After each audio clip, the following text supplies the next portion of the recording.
रघुनंदन राघव राम हरे, रघुनंदन राघव राम हरे, सिया राम हरे सिया राम हरे, रघुनंदन राघव राम हरे, सिया राम हरे सिया राम हरे, रघुनंदन राघव राम हरे, सिया राम हरे सिया राम हरे, रघुनंदन राघव राम हरे, सिया राम हरे सिया राम हरे, रघुनंदन राघव राम हरे, सिया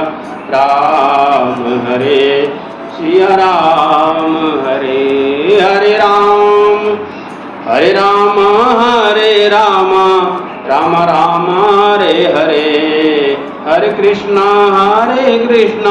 कृष्ण कृष्ण हरे हरे, हरे राम राम हरे राम राम हरे राम राम हरे राम राम हरे राम राम हरे हरे, हरे कृष्णा कृष्ण कृष्ण हरे हरे, हरे राम सीताराम राम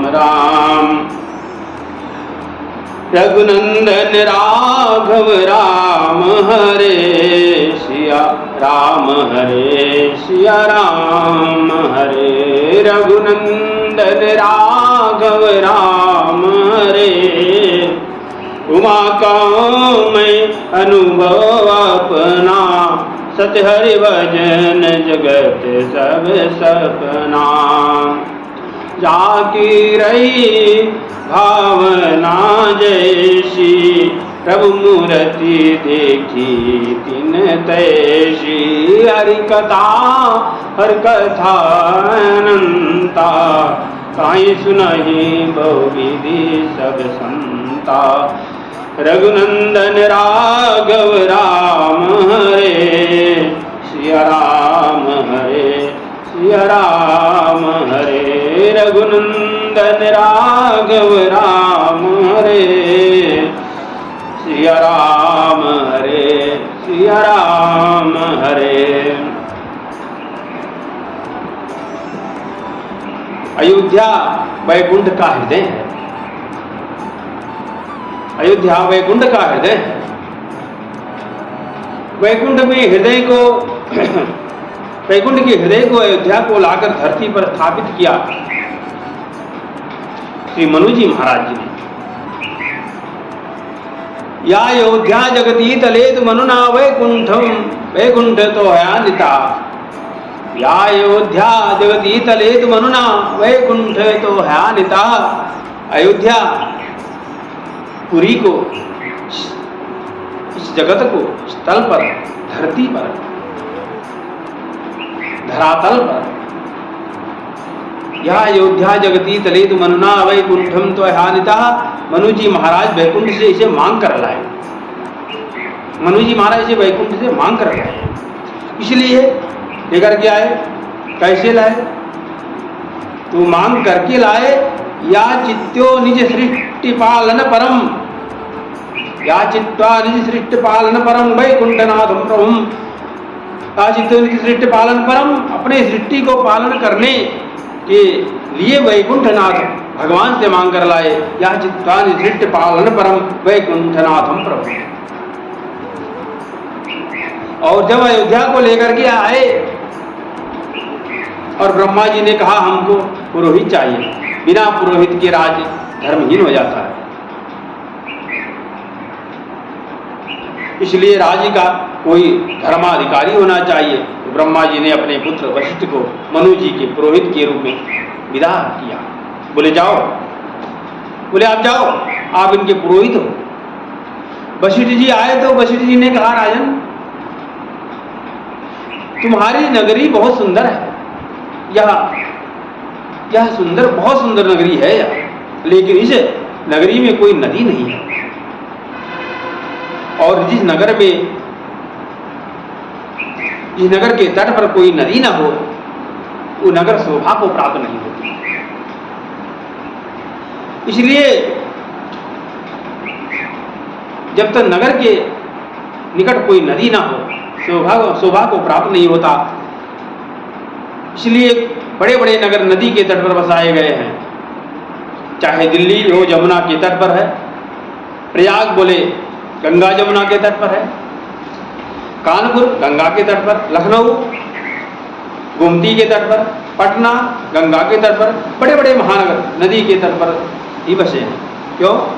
बोले जहां जल की सुविधा हो, कहते हैं जहां जल सुंदर हो जहां जल सुंदर हो और हवा का वातावरण पवित्र हो, नदी के तट पर रम्य वातावरण होता है। उसी को आज की भाषा में कहते हैं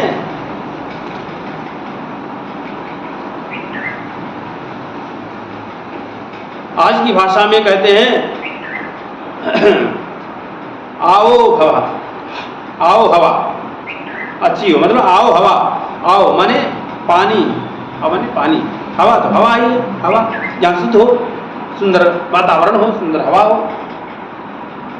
वहाँ निवास करना चाहिए। तो अयोध्या तो आ गई, लेकिन अयोध्या में कोई सरिता नहीं, कोई नदी नहीं। तो वशिष्ठ जी ने कहा, राजन चिंता ना करो, मैं तपस्या करके भगवान के नेत्रों से प्रकट होने वाली पुण्य सलिला सरयू की धरती पर लाऊंगा। महर्षि वशिष्ठ जी ने हजारों वर्ष तपस्या किया, हजारों वर्ष तप किया। और वशिष्ठ जी की तपस्या से जब ब्रह्मा जी प्रसन्न हुए तो ब्रह्मा जी ने से कहा, हे भगवान, आप अपने भगवान के नेत्रों से प्रकट होने वाली पुण्यशल्या सरयू को, जो मानस सरोवर स्थापित किया है, वो पुण्यशल्या सरयू, मां सरयू अपने अयोध्या का उपगोहन करें। उपगोहन माने अयोध्या को चारों तरफ से घेर करके प्रवाहित।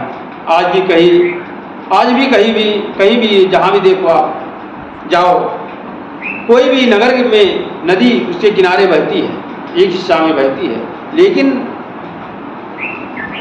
बड़े बड़े नगरों में एक हिस्सा में कोई ना कोई नदी बहती है। और अयोध्या में, लेकिन एक अयोध्या ऐसी नगरी है जहां पर अयोध्या के पश्चिम में सरयू जी हैं। सरयू जी बहती है पश्चिम में, और उत्तर में बहती तो है, उत्तर में तो बहती है, और पूर्व में भी बहती है। अयोध्या का भूभाग केवल दक्षिण दिशा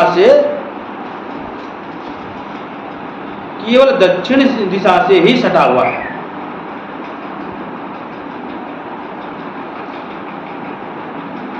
बाकी अयोध्या का जो 3 हिस्सा है, मां सरयू जी से उपबोहित है। पूर्व का, पश्चिम का और उत्तर की तीनों दिशाएं जो है अयोध्या को घेर के रखी हैं, और एक केवल दक्षिण दिशा का ही जो है अयोध्या से सटा हुआ है भाग। और उपबोहित माने उनके द्वारा घेरा हुआ है। मां सरयू जो है अयोध्या को घेर के रखी हैं, घेरा हुआ है। सरयू उपगोहते, वेदव्यास जी कहते हैं कि सरयू जी ने अयोध्या का उपगोहन कर रखा है। मानो अयोध्यापुरी को सरयू जी ने इसी प्रकार से उपगोहन किया है जिस प्रकार से हमने माला धारण की है। सब माला धारण करते आगे का दिखता है, बाजू का दिखता है, और इधर का भी दिखता है, इधर का भी माला दिखती है, सामने की दिखती है, पीछे की नहीं दिखती। ठीक उसी प्रकार से अयोध्या को सरयू उपगोहते, वेदव्यास जी कहते सरयू जी ने अयोध्या जी को उपगोहन कर रखा है। जैसे किसी के गले में माला पहनाई जाए, डाल दी जाए, नीचे से दिखाई पड़ता है, लेकिन चौथा हिस्सा नहीं दिखाई देता।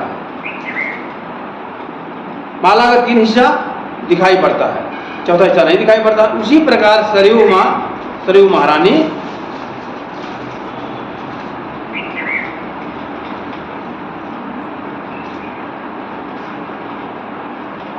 अयोध्या को घेर लिया है और माला के समान सुशोभित कर रखी है अयोध्या को मां सरयू।